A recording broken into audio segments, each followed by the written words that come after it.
Venice Yerushalayim, and build Yerushalayim, Ir HaKodesh, the holy city, b'mheira b'yameinu, speedily in our days.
One time all together and we'll learn. But we got to be together at least once tonight. Na na na na na na na na na na na na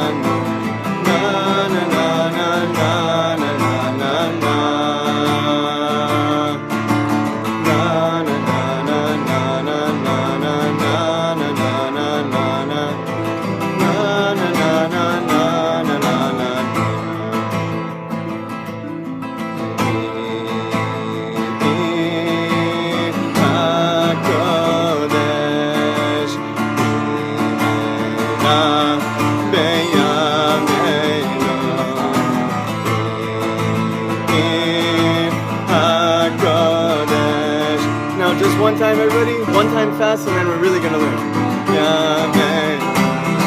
Na na na na na na na na na na na na na na na na na na na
Let's count the Omer together.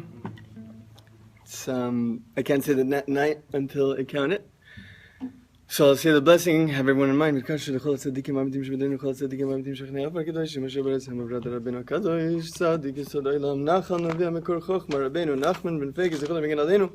Vihi noam Adonai Eloheinu aleinu, masih yadenu konenu, masih yadenu konenu. Vihi noam Adonai Eloheinu aleinu, masih yadenu konenu.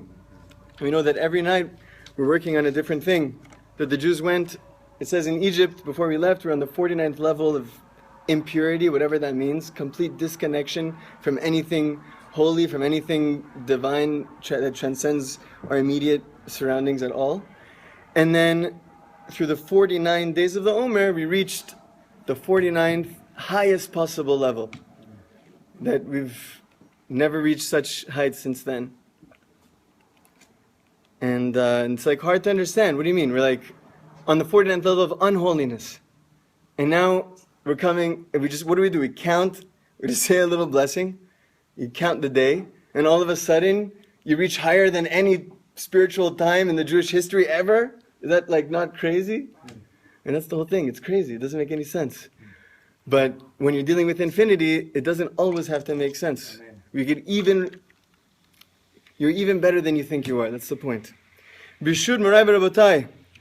Baruch Ata Adonai Eloheinu Melech Haolam Asher Kidishanu b'mitzvotav v'tzivanu al Sfirat HaOmer Hayom Arba'im Yom LaOmer Shehem Chamisha Shavuot v'Chamisha Yamim. Today is the 40th day of the Omer, which is 5 weeks and 5 days.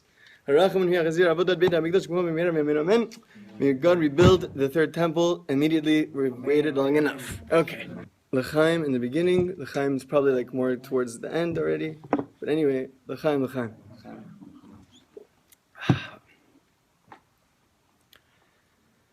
Whew.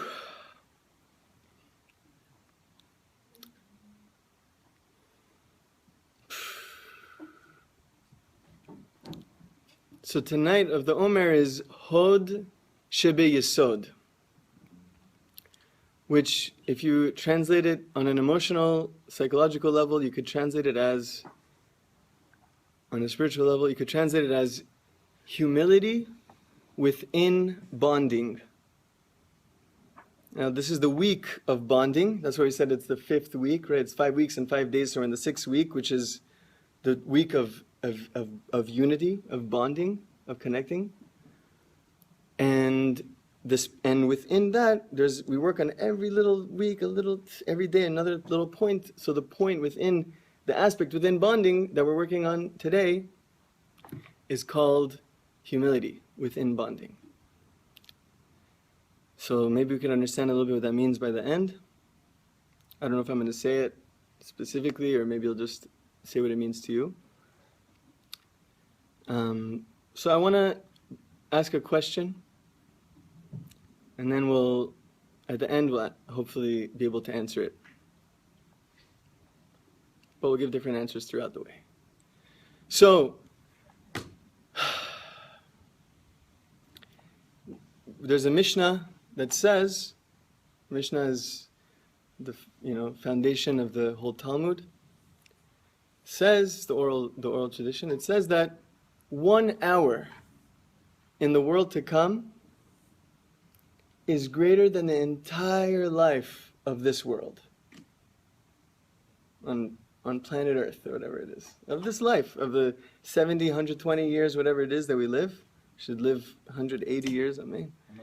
So, and it's also for the Refuah Shlema of Nisan ben Heshmat. So, and for Habiba bat Chana.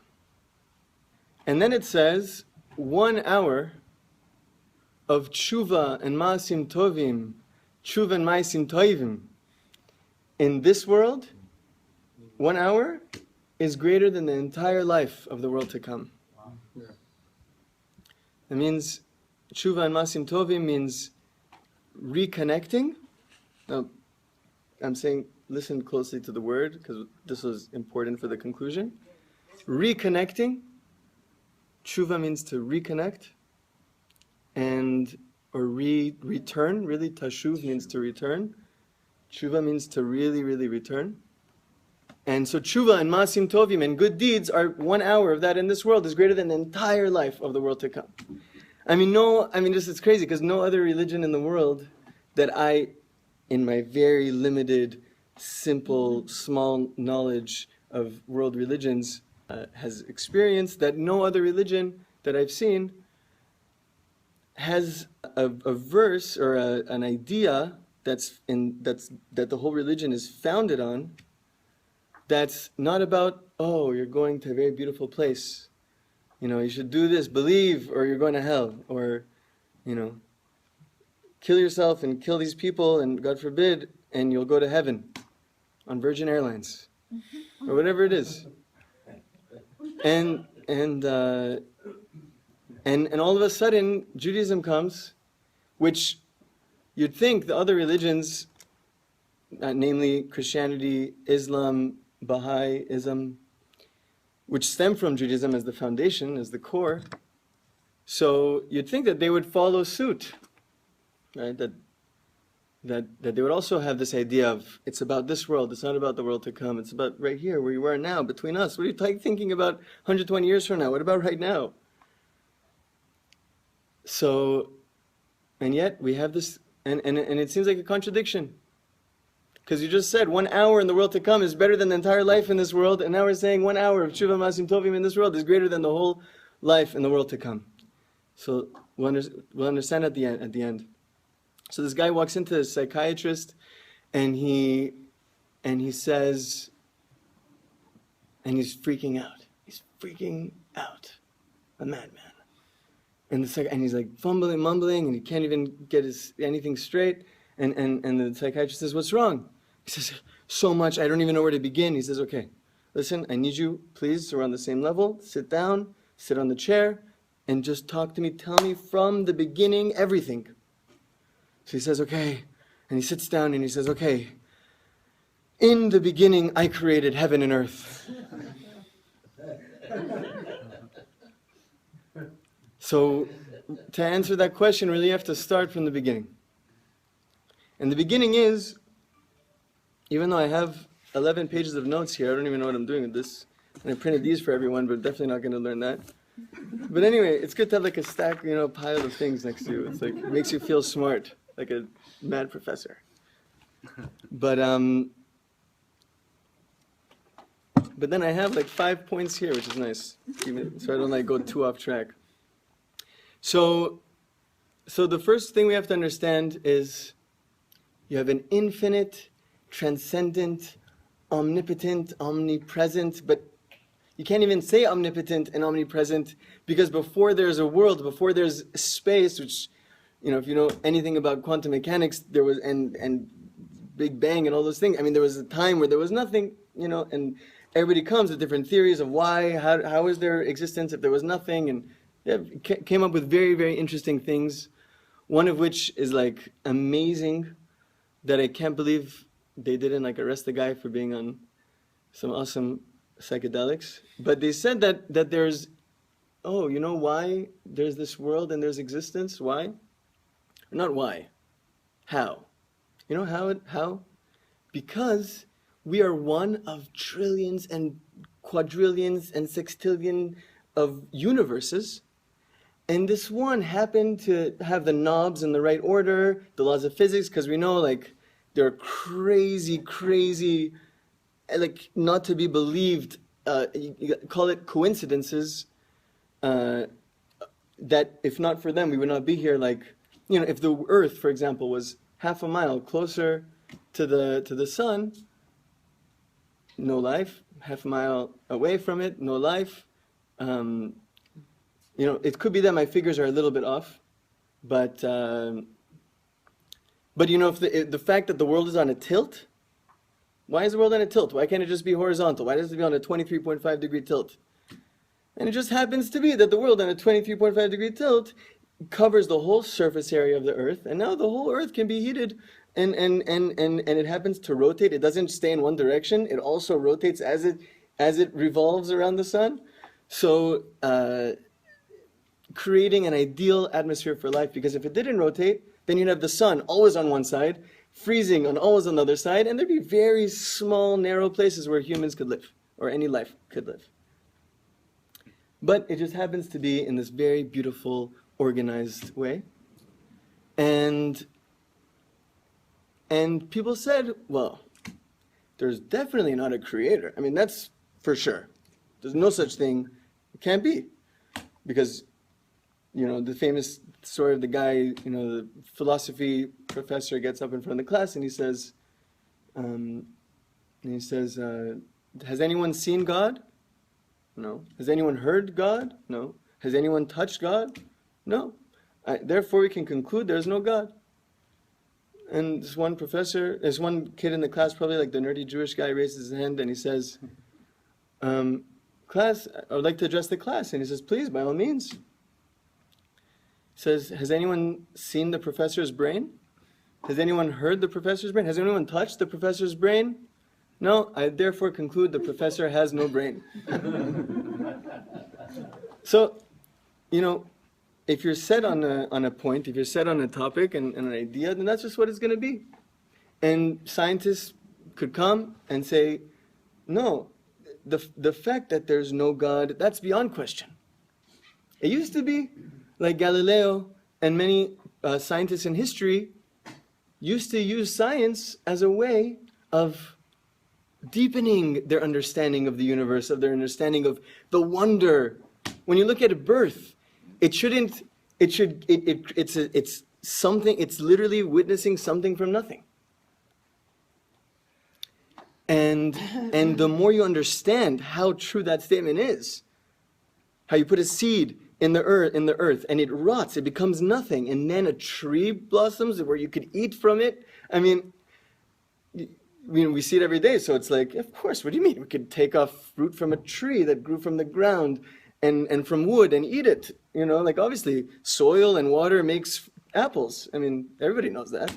But it doesn't need to be the case. It's a freaking amazing. It's amazing.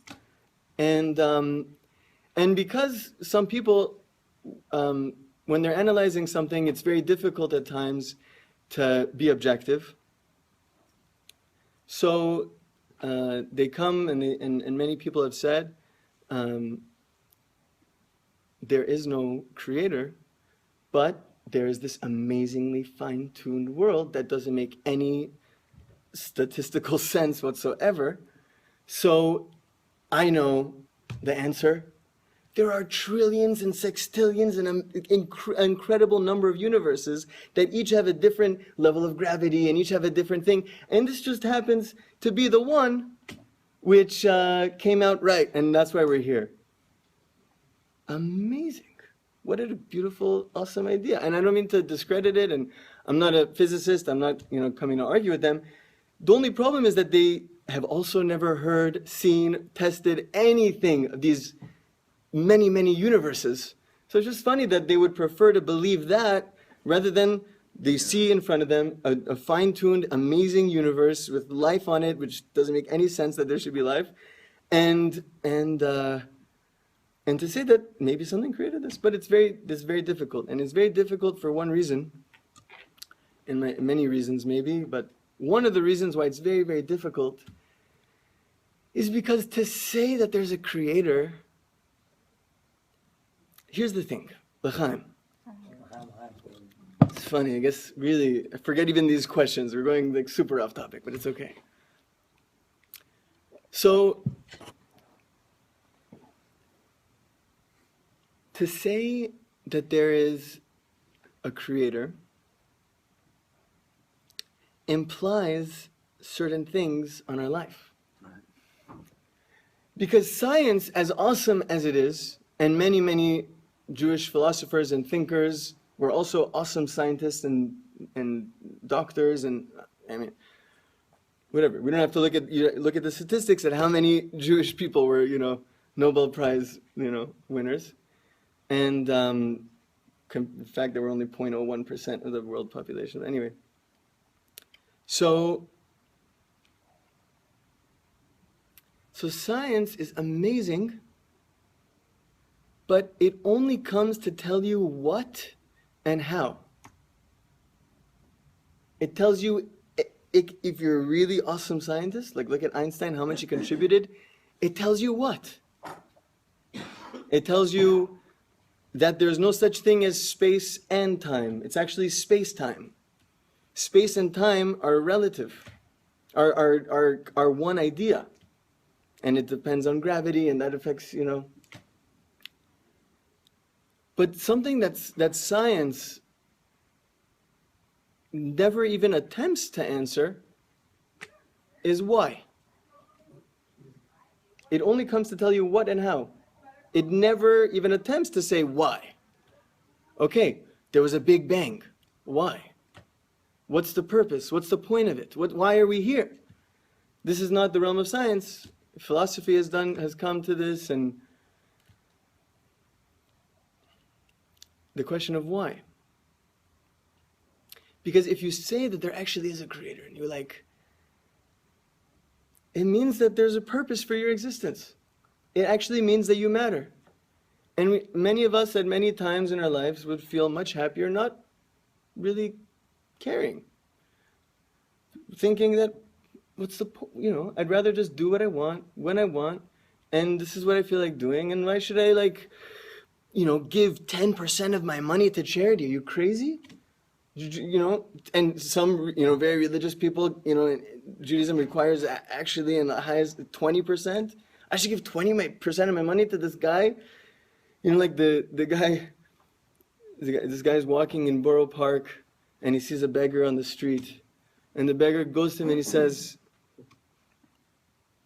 "Can I have some change? Can I have some money?" And the guy says, "Sorry, I don't have any." He says, "Can't you go get a job?"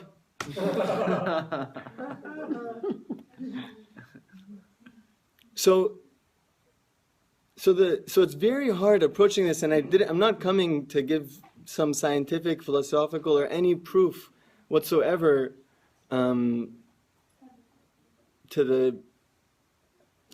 the one who formed everything we see and existence itself.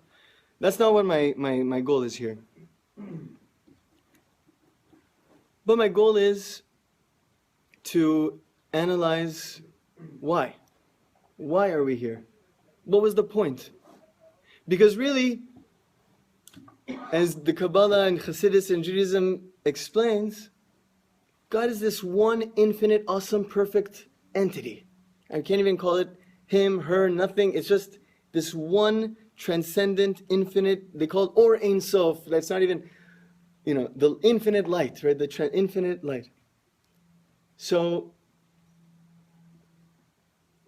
why would that infinite being, perfect being, come and create this world, create you and I?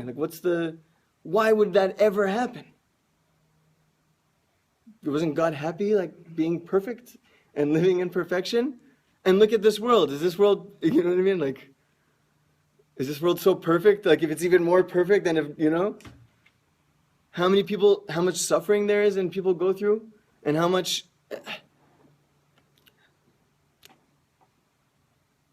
It really doesn't feel perfect a lot of the time. So why would this perfect being create this imperfect, finite world?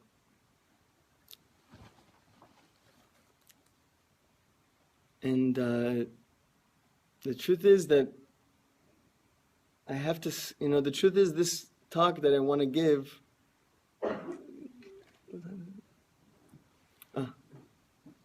we're already halfway through, and I didn't get anywhere because of all the introductions.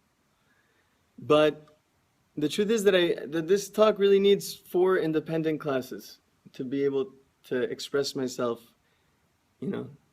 As the Zohar says, the most you could possibly express yourself is just 10% of what you're really wanting to say. And the most someone else can hear and understand what you're telling them is 10% of what you're telling them. So only really on an ideal day, on a good day, you get 1% of what's really going on. And so to get that 1%, we would need 4 classes. So guys, what we're going to do is this. Because we have a man here who, Kevin June, as we call him, he has starting the bar. Yeah. Exams, bar classes, Yeah. Classes for the bar. Is there any chance you're coming next week? Slight chance. Slight chance. Okay, so we'll give you a new talk, that one. But for you, 10% of 10%. For you, bro, we're gonna cut it down and get to the heart of it, okay? Because Let's do it. I don't want you to have to take away from your bar lessons. Sounds good. L'chaim, l'chaim. L'chaim. So, I'm gonna say it fast and to the point. I'm cutting out all the examples and all the things. Maybe just one example. And the truth is that, God is perfect. Imagine Kevin is living in his apartment. He has a beautiful apartment. He's a big-time lawyer now. He has a beautiful apartment. And he's the perfect bachelor, good-looking, money, whatever. Why should he get married? Why should you get married? You're perfect. Why should you possibly subject yourself to such things? And today, especially where you literally can this guy told me, he's like, what am I getting married for? Honestly, between us, we have I can live, well, back then, it made sense 50 years ago why you want to get married. Today, you can have everything you want, all the pros and no cons, like no commitment, just do whatever you want.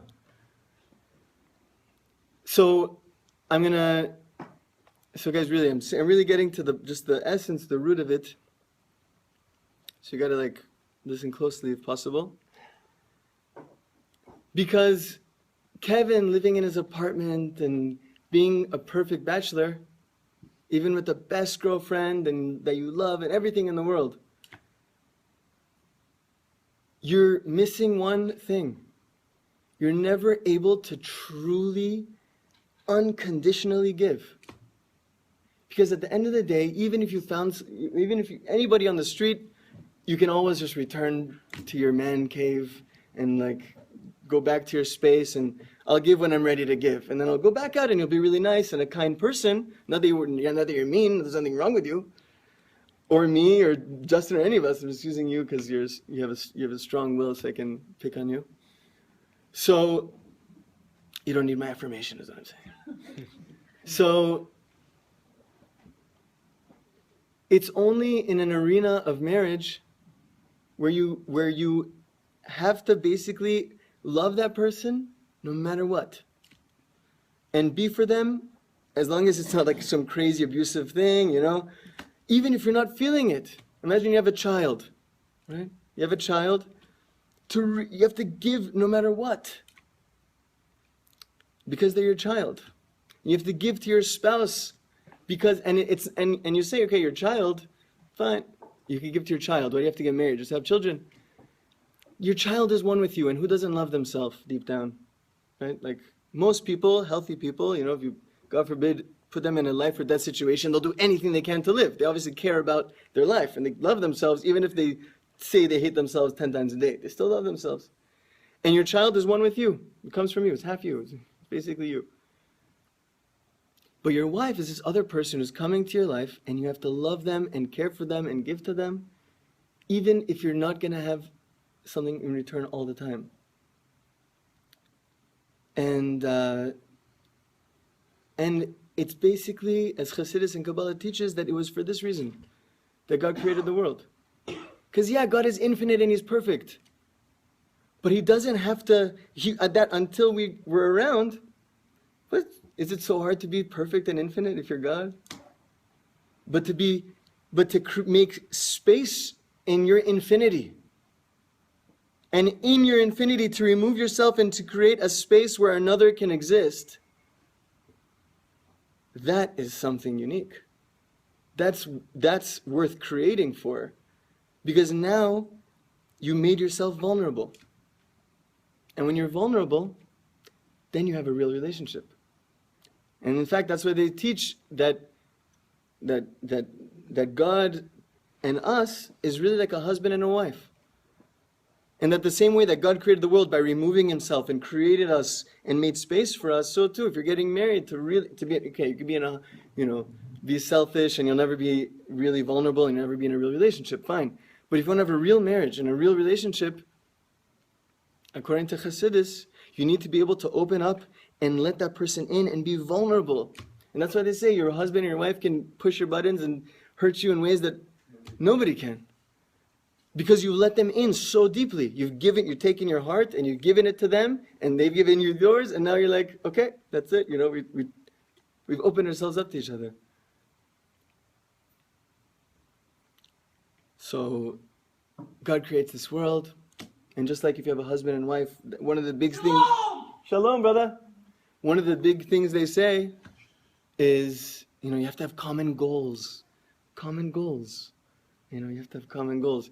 Because if you guys have the same goal, and even if it's not necessarily your goal, but you love them and you care about their goal, and you have that shared vision, then you can build. And even if there's fights and even if there's problems and it's not always perfect, you're heading in the same direction. So God also has a goal. God has a goal. And God created us and wants to have a relationship with us, as we've been explaining. And that within that relationship, we also have a common goal. And that goal is this: that within our finite, imperfect existence, to transform that darkness, that selfishness, that egocentricity, and transform that and ourselves and our environment into selflessness, into giving, into loving.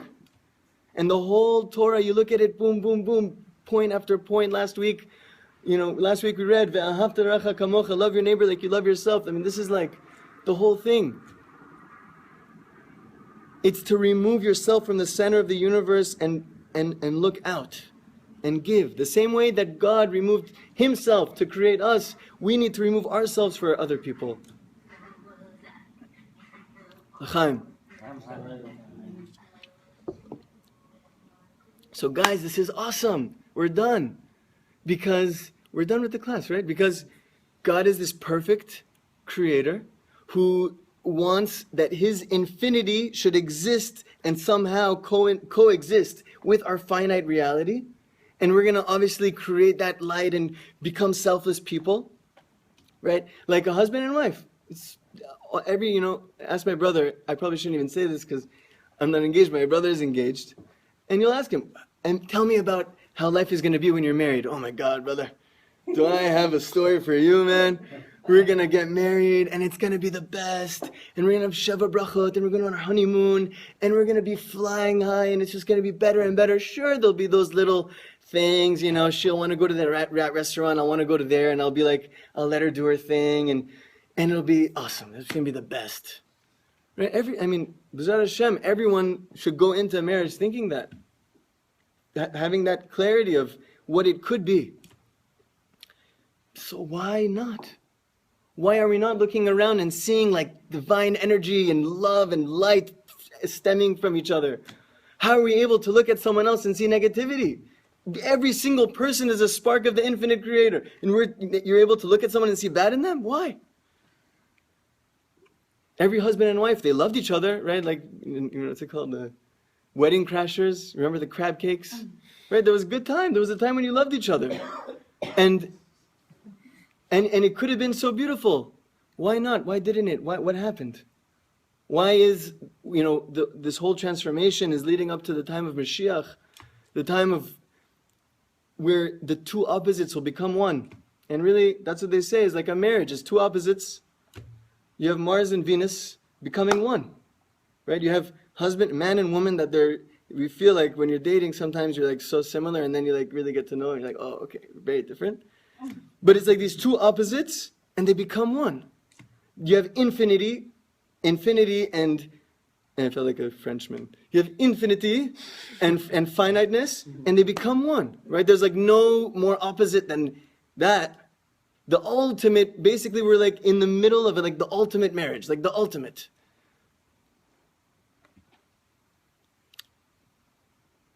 So they say, on Shabbat, when you're thanking, for feeling that gratitude for the food we had, and before Ashkenazim they say Shir Hamalot.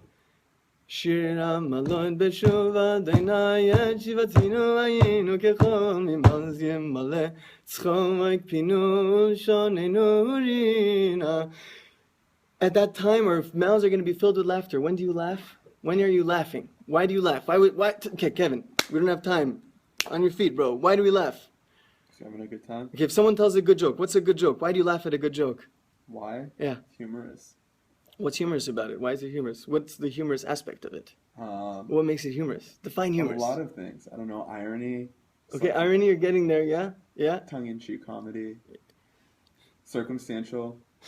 What are you getting at? What do you want to hear? Getting at, everything you said in just another word, just because I like it the way I say it. I'm kidding. It's the twist, right? It's like you're going in this direction and you think you got it, right? Like the two Jews that they're. See, this joke is not going to be funny anymore because you lost the twist.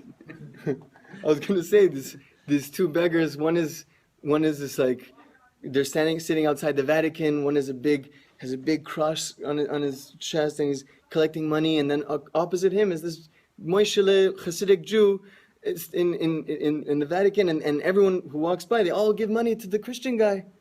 And they're like,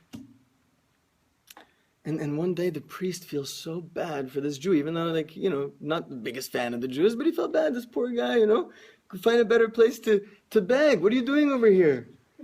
Can't you see nobody's giving you money? And the Jewish guy looks at the Christian guy, beggar, and he says, "Ay, Yankele, look at these priests trying to tell us how to do business." Right? Because it's the twist. It's the twist. That's what's funny. So why, when Mashiach comes, why at the end of days, why are we going to be filled with laughter? Why are we going to be laughing? Because they're going to be the greatest joke in the world. There's going to be the infinite, transcendent, perfect creator with us finite, imperfect, selfish people. And we're going to become one. And that's just going to be amazing. It's going to be hilarious. L'chaim. So guys, so what's the problem? Yankele, my brother is Yaakov. In Yiddish it's Yankele. Okay guys, so we said the point. The point is, it's for, why is there a world? Why? To have that relationship, to develop that marriage, to be in that marriage, to be vulnerable, to have that oneness. So what's the problem? Why can't we live happily ever after? Like all those beautiful movies, cartoons we saw growing up. Why not? Why do people have to get divorced? Why are we living in what looks to be an imperfect world? It's very simple, guys. Very, very simple.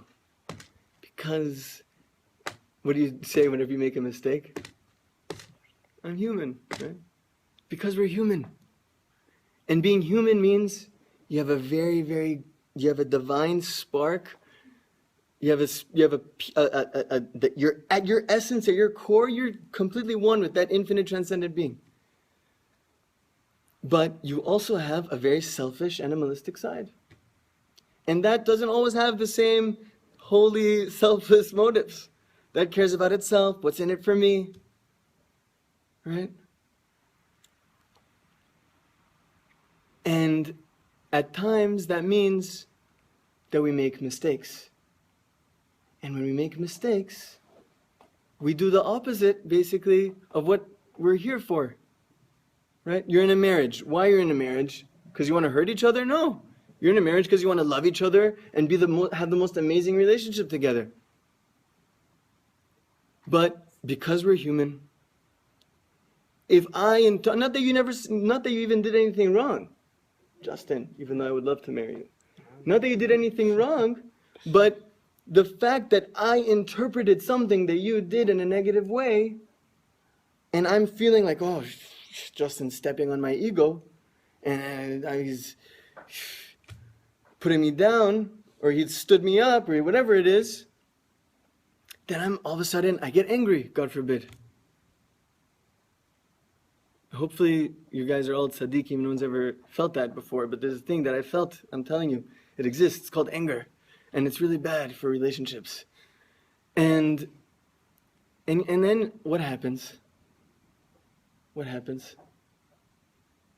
Freaking two things happen, and the second thing has an A and a B to make it complicated. The first thing that happens is you hurt the person. Why'd you hurt them? Because they trusted you, because they're vulnerable to you, because they love you. And they thought you loved them, and now you're treating them, and now you got angry at them, or you didn't give them benefit of the doubt, or whatever it is. So now you hurt the victim. You hurt the victim. And, okay, ready? Kevin and Justina, okay? Mm-hmm. So Kevin got angry and Justina got very hurt. Now, that's one thing that happens. The other thing that happens is this. I'm talking about a couple that really love each other. Can't you see? They really love each other. Look at them. They love each other. So Kevin feels so bad. Kevin feels so bad that he hurt Justina. Why did I hurt Justina? And he feels so bad and so broken and so down that he hurt the person that he loves. So that's what I mean. The A and B is this. That means that Kevin might say, you know what, Justina must hate me now. And I got angry at her and she doesn't want anything to do with me anymore. So forget it. Or I messed up, I did something wrong. There's no way Justina can forgive me, obviously. So forget it. And then you get deeper and deeper and it spirals down and down. The other option, which also happens sometimes if you're not strong enough, not that you need to be so strong to go be in a downward spiral, but that you start projecting onto the other person and you start getting angry at them for what you did wrong. Right? It's like, you know what I'm talking about. You guys know what I'm talking about? Projection, you guys ever do this? That you're angry at someone else because you can't really deep down admit, and then they're like, what are you freaking upset at me for? You know? And you leave, and like half an hour later, you're like, damn. It was I messed up. It's not their fault.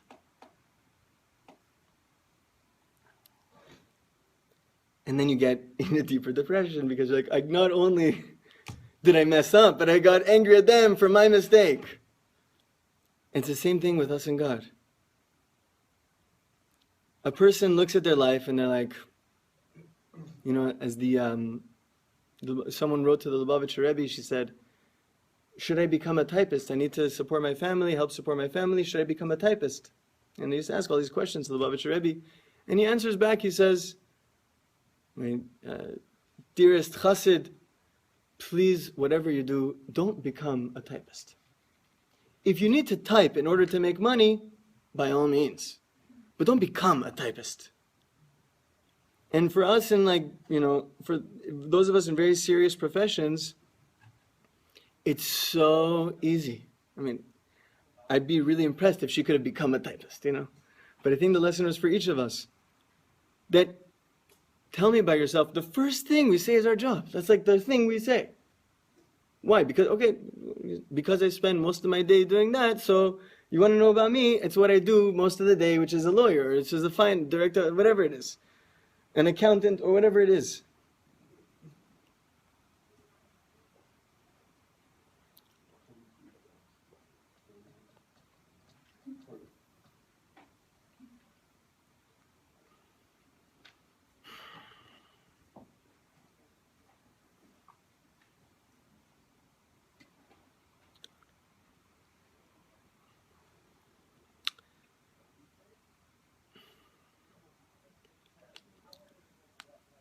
But then you have a person who says, you know what?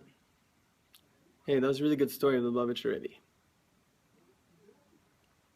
You know, maybe they're actually, maybe, when I'm on my deathbed, you know, I'll be thinking about my life, and I'll realize, if not now, then maybe then, or definitely after, but maybe then, that there was actually more to life than just adding numbers to my bank account. Have you guys heard of this bank account? It's a beautiful thing. So Justina paid for this whole thing because of a bank account. L'chaim. So you'll say, okay, there's more to life. And you know what? I know that deep down, even though, I went to Yale Law School and I'm the best lawyer that I know, I still believe and I still feel that I'm something more than that I'm more than just my job. I'm more. There's an essence within me that is so much stronger than my job or than what I do. And that person will begin to embark on a journey into their own soul. And they'll start to think, and they'll start to look at the world through different eyes, and they'll start to realize, not only am I more than my job doesn't even touch who I am. And those of us who have had the blessing to taste the thing we call Shabbat, and I don't mean Shabbat, Shabbat with the family, Shabbat with the family is the most important because it's tradition. We do it for the tradition. That's hey, I'm not knocking it. But I'm talking about someone who's tasted, and maybe if you've gone like on a week silent retreat, hopefully you've I don't know. But definitely me, thank God, every week and whoever's tasted Shabbat, really what it is, where it's amazing. It says, you guys don't worry, there's 10, 12 minutes, we'll conclude. Could I have some water, please? Sure. Thank you, man.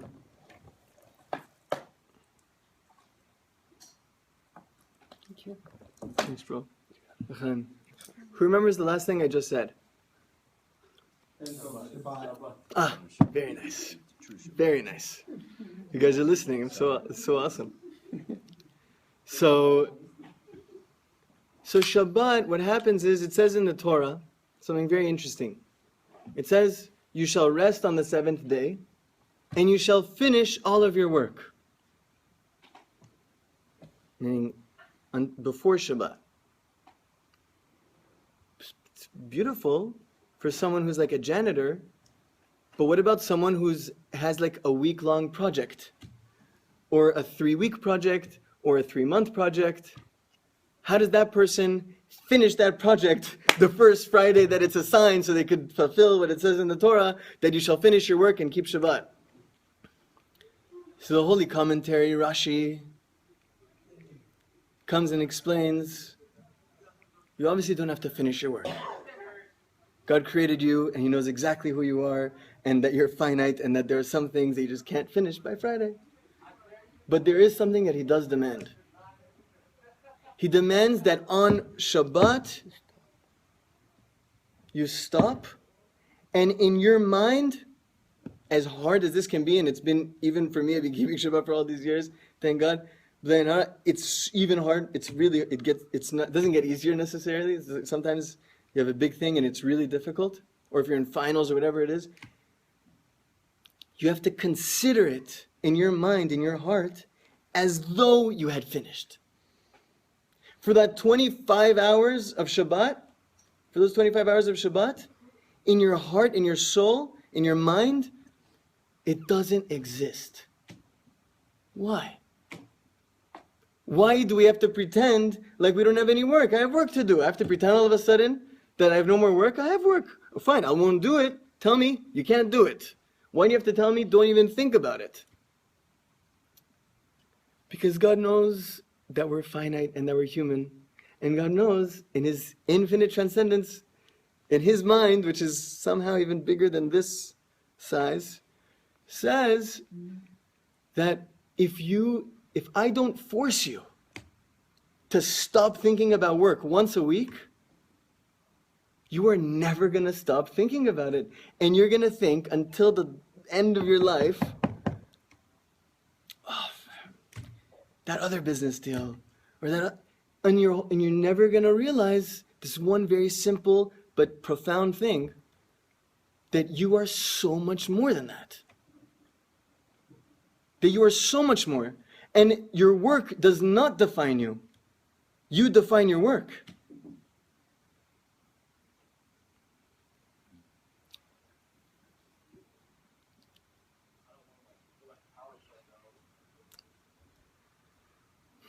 This is the crossroads where I have to pick one of two things because I don't have enough time to say everything.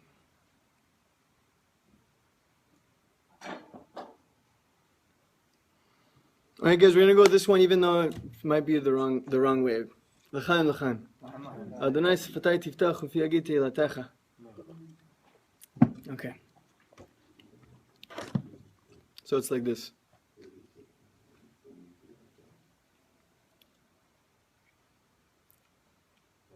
So we said that, okay, the whole point of the Shabbat tangent was for this point. That you can come to a realization deep down in your soul that there's something so much more. That you can be so much more. And Shabbat is the day that demands you be so much more. And for that person who sincerely wants... Sorry, I never looked at you the whole night. In the corner. That person who wants to connect. That person who wants to be better, who wants to tap into their essence. The one who wants to fulfill not just the what of filling up your bank account with all the money in the world, and we should all be very, very rich, amen. But the person who realizes that that life is not just about that. That I want to be more. That I don't want just the what, I want the why. I don't want just to have the money, I want to have the money to do something with it. That the fact that I have more money means I can make a bigger influence in this world. That I could teach the world. I could, and even if you have no money, every single person can do this. I can work on myself to be less self-centered and put the center on my family. Put the center on a poor person who's I'm walking on the street that I see. Put your center of the universe. Don't be so self-centered and put it around. Spread it. Put the center on the... And that's great, that's beautiful. It's also possible that a husband and wife want to be in the most amazing relationship ever. But like I said, we're human and we make many mistakes. And as much as part of us really wants to let go of our ego and tries maybe our best at times, even if you try your best, the best of us fall. We all make mistakes. Husband and wife are going to make mistakes, get into fights. That's just what happens. It doesn't mean you're in a bad marriage. And just because you make mistakes in your spiritual journey, it doesn't mean you're hated in God's eyes. It doesn't mean that everything you've done until now to try to be better and you mess up once, that one mess up or that million mess ups, as many times as you mess up, that does not mean that you're bad. It doesn't mean that you've done anything wrong. It means that you made a mistake. And mistakes are there, just like rules are there to be broken, mistakes are there to be fixed. As Rabbi Nachman of Breslov lived in the late 1800s, late 1700s, passed away in 1810, and was just one of the most incredible minds and hearts and souls ever walked the face of the earth. He said, "Im ata ma'amin shecholim lekalkel, az ta'amin shecholim letaken." Means if you believe that you can destroy, then you also have to believe that you can fix, that you can rebuild. You can rebuild Yerushalayim.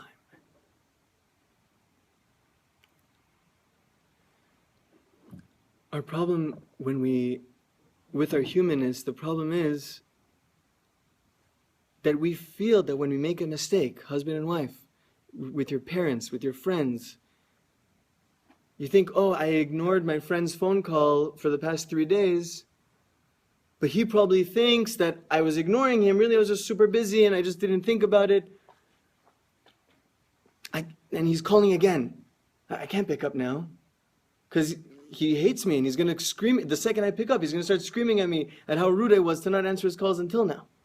Or a husband and wife. I can't go and apologize to my wife now after like everything I've said. And same thing with our Creator. You can't say, God wants me to give 10% to charity. I give maybe 1%. That 1% is obviously nothing. It's nothing. Might as well not even give the 1. Or the husband will say, even if I ask my wife for forgiveness, there's no way she's going to forgive me after how angry I got. I screamed, whatever. There's no way she could forgive me. No way. So you don't even bother asking for forgiveness. There's no way. The master of the world, after everything I've done, and I know how great I could be. I know that I have such potential. You know, like this guy. And really, it's the end, guys. It's the end. Just 5 minutes. The guy came, this big rabbi came to speak in court, and he was known to be this incredible, humble, sweet, kind rabbi.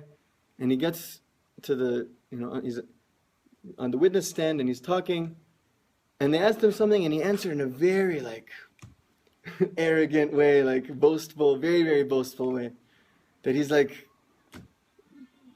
awesome. And the lawyer is whoa, this is super intense. And he put on the music and he's like, that's super intense. And he says, I thought you were this humble rabbi. What are you saying? The rabbi looks up and he's like, yeah, but I'm under oath. The truth is the truth. So, the truth is,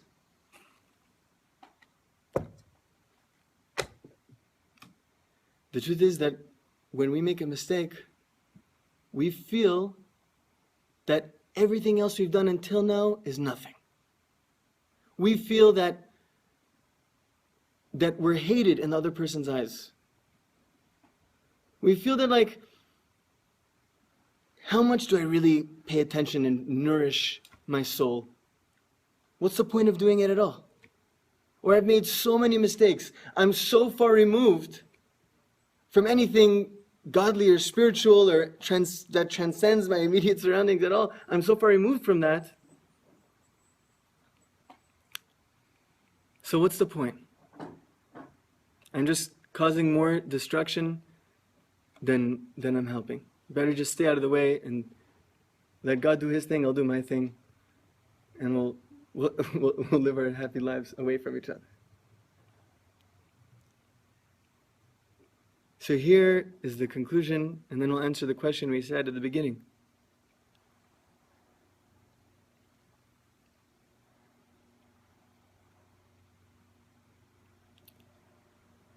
That, and Rabbi Nachman explains this, and it's all over Kabbalah and Chassidus, if you look deeply. To succeed in life, first of all, obviously we're already way past the dollars in the bank account, so we're not talking about that kind of success. Think about real success, lasting success that you'll take forever, for eternity. We'll take to the world to come. Not soon. Mm-hmm. To be a success, to have that wholeness and completeness in your soul, does not mean that you're perfect.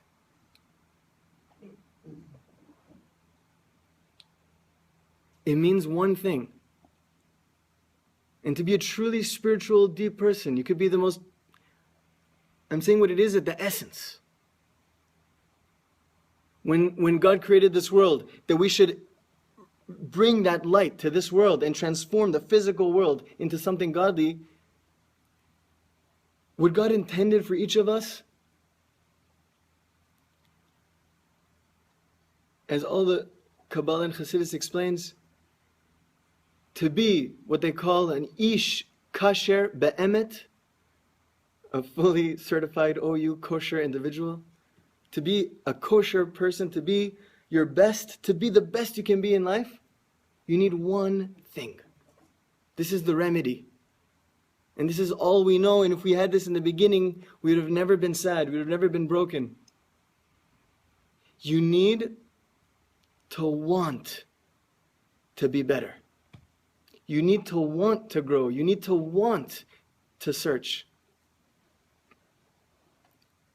You need to be able to be on the lowest possible level, having done the thing that is so anti and opposite from what you feel is right. And to be in that place, standing there, where the sword is still dripping with blood, metaphorically. To be in that low place and to say, Aye mekom kevoido. Where? Master of the world, I've so far removed myself. I'm so disconnected. I'm so far. Where are you in my life? I'm trying so hard to be good. Why is it so hard? You're infinite. You could do anything in the world. Why do you keep pushing me away? Why do I feel like every step I take forward, you push me 10 back? And if you're deep down asking in your heart, in your soul, and you're asking, Aye, where? Where are you? Even in my place, that's so disconnected, where are you? And you're asking, even if the next second you do even a crazier thing, in that place you say, okay, even though I fell to the place where I've fallen, even I've disconnected myself from who I am, and I'm so not myself anymore. I've done things that's not me. In my place, Aye mikum kevoido. Where are you in my place? How can I connect you? How can I reach you in my place? Last example and story, and we're done. By the way, bless me to think of a story because I didn't think of it yet. But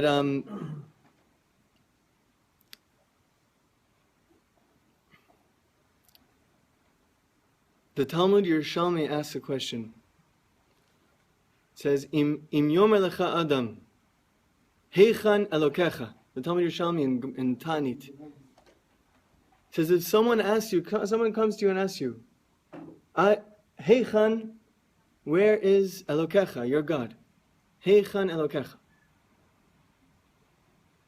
Tomar lo, answer him, Bikrach Gadol Sheberomi, in the great metropolis of Rome. 2,000 years ago, Rome makes Las Vegas look like a very holy place. Where is God? Where is your God? He's in your place. That you think you're so far removed, you're so disconnected, that there's no way, you're not even saying, where's God? And that's not even in your mind anymore. Where is your God? He's definitely not where I'm at. But where is your God? Answer him, brother, in your place. That you think you're so disconnected, there's no way that reality could be. That God's infinite transcendence and perfection could be in your darkness? Obviously not, right? So your Talmud Yerushalmi doesn't say in Jerusalem, doesn't say everywhere. Because if you said, God is everywhere, so you'll say, yeah, he's everywhere. But if he knew what I've done, he'd know, not where I'm at. So here, Rabbi Nachman screamed out. It says he screamed so loud, and that's the thing that I had here, which we're not going to read, obviously, but this is what he screamed out so loud. Do you guys know what Gewalt means? Gewalt. Gewalt means in Yiddish. There's no direct translation, but basically it means... By the way, we're not going to have a story at the end, because you guys want to go. Gewalt means like tremendous, awesome, in both a positive and a negative. You could say, like, how are you doing? Oh, Gewalt, man, the rent, I can't pay it, you know? Or you could say, how are you doing, brother? Oh, Gewalt, so good, you know? You guys get it a little bit? The connotation? Like, damn. Damn. So Rabbi Nachman on his deathbed, when he had tuberculosis, he couldn't even breathe anymore because his lungs were filled with blood. Not to get too graphic, or I guess to get a little graphic, he screamed, Gewalt! And he says the Gewalt, he extended Gewalt like so long. Gewalt! Ein shum yeush ba'olam klal. There is no such thing in the world as giving up. To be a success does not mean you're a success every day. To be a success, to connect to your soul, to do our mission in this world does not mean you succeed in every battle you face. It could mean you're a failure every day. But one thing, you never give up. No matter where you are, no matter where you fall into, no matter what you've done, in your relationships, with people, with yourself, with anything, you never give up. It says in the Gemara, if someone has it says, how long should you keep praying for? If someone has a knife to your neck, and they're about to kill you, God forbid, what should you do? Pray that the Infinite One will have mercy for you, even in that place. Never give up. Now the temple's been destroyed 2,000 years ago. Our people were decimated in the Holocaust. And we never gave up. It's in our DNA, as we're called in Torah, Am Kshe Orif, a stiff-necked nation. We never gave up. God, no matter how much you're pushing me away, no matter how many things I've done wrong, no matter how many obstacles I face externally and internally, no matter how low I've fallen, I'm never giving up. And when we have that desire, then we're called an Ish or Isha Kasher Kshera Be'emet, a truly complete, holy individual who's fulfilled exactly what they had to do in this world. Because God didn't create a holy world, holy people to do holy things. He created unholy people to do holy things. And don't think that any action, like we said, God is infinite. That means that every tiny movement in the right direction, a thought to do good, is infinitely important in His eyes. Nothing is taken for granted. And that means when you look at each other, every single one of us and every single one of you, we have to look at the world as every single one of you is infinitely important in His eyes because He's infinite. Is infinitely important. Every tiny movement in the right direction is infinitely precious. It's like in the darkest place to light a little match shines such a brighter light than when it's not dark. The darker it is, the brighter your light is shining when you light that candle in that place. And now we can answer the question. This is really the end. We'll just answer the question. Sorry, it went a little bit over. Question was, so what's greater? An hour in the world to come is greater than the whole world, whole life in this world. 1 hour of tshuva and masim tovim, of reconnecting and good deeds, is greater than the whole life in the world to come. Because it's only, first of all, in this physical world, in this dark world, where the truth is so hidden. So often, the right thing to do is, we're blind and we're lost in this dark world. We have free choice. In this dark world, it's actually a test if you're going to give the 10% to charity or not. It's a test if you're going to put on your tefillin. It's a test. All of these things, even though they're so beautiful, they're so good, they're all tests. Only in this world. In the world to come, it's clear. There's no more tests. There's no struggle. There's no relationship. There's no otherness. We're one. It's only in this world where you can have a real marriage, a relationship, and that oneness of the joy of Mashiach, of the opposites becoming one in this world. That's why it's only in this world. And the 1 hour in this world is more precious than the whole life in the world to come. Because only in this world can you tap in and become one with the true essence of the world. And why, last thing, I'm sorry. Just because Kevin's not coming back next week and probably no one else is either. But why does it say tshuva and ma'asim tovim? Tshuva means to reconnect, to return, to do something wrong and fix it. That means that as beautiful and holy and wonderful and pleasureful as the world to come could be, because everything is so clear and we have no more questions, it's all shining like the bright day. Even though that's so beautiful, and you'll say, "Oh, what am I doing here with my mistakes, with my problems, with my darkness, with all my mistakes, with people and with my God, with everything, I'm all making full of mistakes." Brother, you now have an ability in your place that's so dark to do this thing called tshuva, to reconnect to your essence, to fix. And when you fix, that time you're spending fixing is greater than the entire life of the world to come. It's right in this world. Guys, I bless you, be'emet, from the heart, from my heart. I bless each of you. That no matter what happens, to have the clarity to realize that as great as our jobs are, as great as all our accomplishments in this world are really great. But the thing that's eternal, the thing that's transcendent, the thing that we're here for, is to develop and is to grow as a person, and to be good to people, and to give, and to move the self-centeredness to the selflessness, and to know that even in all of our mistakes and all of our personal darknesses, to realize that because I'm in this dark and low place, I can shine a light that no one else can shine. L'chaim. So if you gotta go, go, but we're gonna do one quick melody, and whoever wants to stay longer, for the guy who has no life, we're gonna hopefully get a sheet, go on the beach, get some candles, play some guitar, chill and hang out, or we could chill here, whatever you want. Let's go, guys. You gotta come on, Kevin. One song, you gotta join me. It's not difficult. You got this, bro. I trust you, man. Don't worry about the girls, don't worry about the boys, just go for it, bro. Let the neshama out a little bit, brother. You sing the song. Same one. Huh? Same one. I'm not gonna trip you up. Na na na na na na na na na na. Ay ay ay. Ay na na na na na na na na na na. Ay ay ay. Ay na na na na na na na.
Na na